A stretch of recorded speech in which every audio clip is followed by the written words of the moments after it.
Hey Big Dreamers, this is Liz from Big Dream with Liz, here with another video for y'all. This is where I give intuitive guidance and ideas based on my own life experiences and the Ikigai, where I have also created a method based off of those things called the Flavor Generator, which helps you find your sweet spot in life using what you love, what you're good at, what you think the world needs most, and ultimately how you might be able to get paid for it.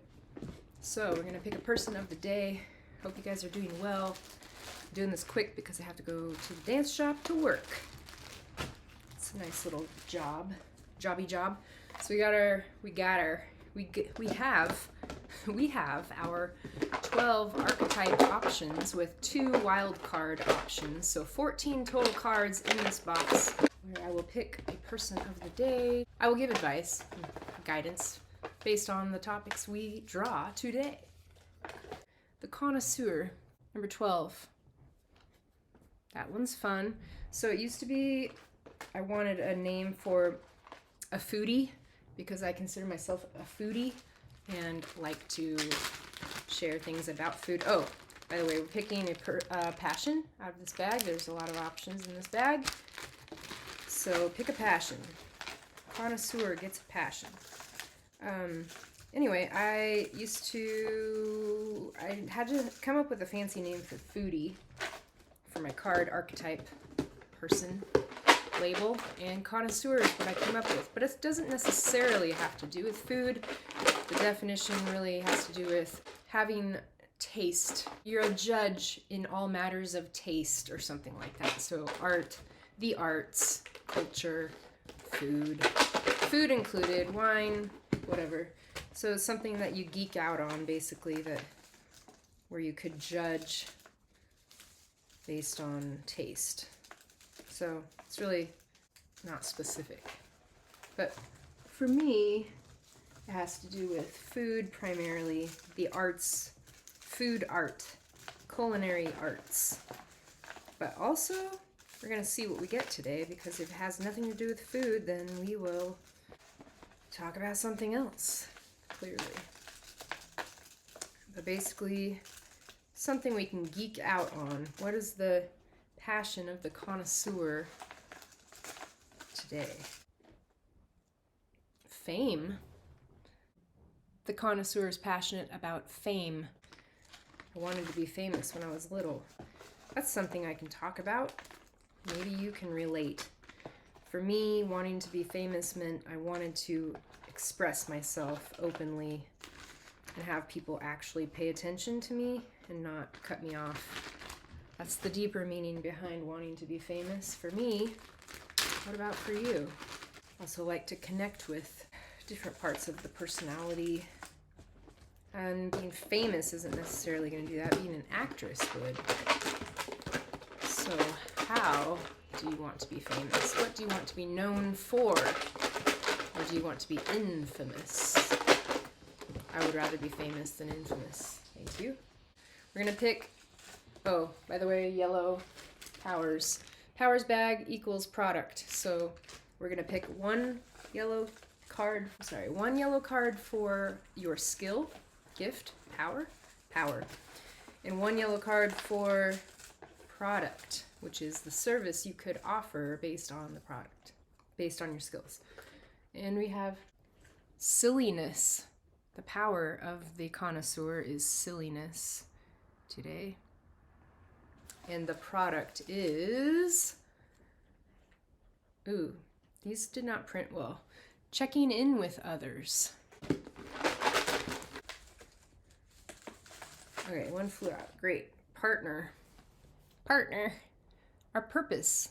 The connoisseur's purpose is partner. So we have the connoisseur, number 12, is passionate about fame. Their power is silliness. The purpose is partner. And the product is checking in with others. How can I help you? How can I help you with this today? Has nothing to do with food, that's fine. Fame. So the passion is fame. Topic is fame. So you could be an actress, you could be an actor, or a performer of some kind. You might just be in love with movies, cinema, films, drama, theater, and that is where you geek out. And maybe you like comedians because you're silly, because that's your power.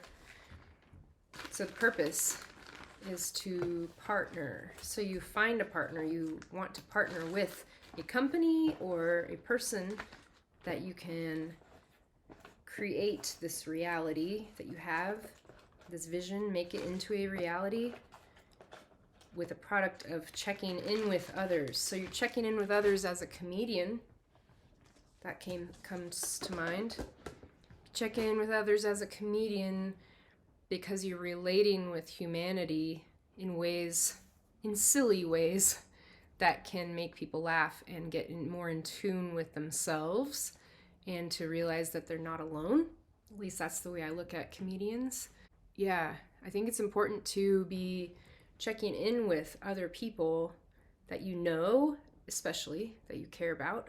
If fame and silliness is your thing, then it is about partnering, I think, partnering with other people in order to help people to feel included, to feel like they are not alone in their emotions and experiences in life, because we are not all doing our own thing. We are in this together. We have a lot of the same things happening to us that we can't control, and it's your job to try to navigate life the best that you can. It's a lot easier when you have other people on your side to do so.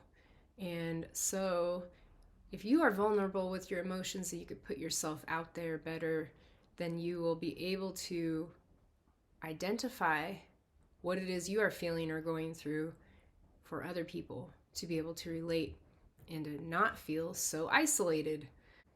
That's what I get from that so far. Connoisseur fame. Connoisseur fame. Silliness, partner, checking in with others. So I just watched Amélie, a French film that I have liked since it came out in 2001, a long time ago. And it was like one of the first independent films and foreign films that I had watched and really liked. And I owned it on DVD and watched it a bunch of times before I got rid of all of my DVDs. But my guy and I went to see it on Valentine's Day in the little art house cinema downtown Bend, and it brought back a lot of memories. But what she was doing in the film, if you've never seen it, is creating a mission for herself to,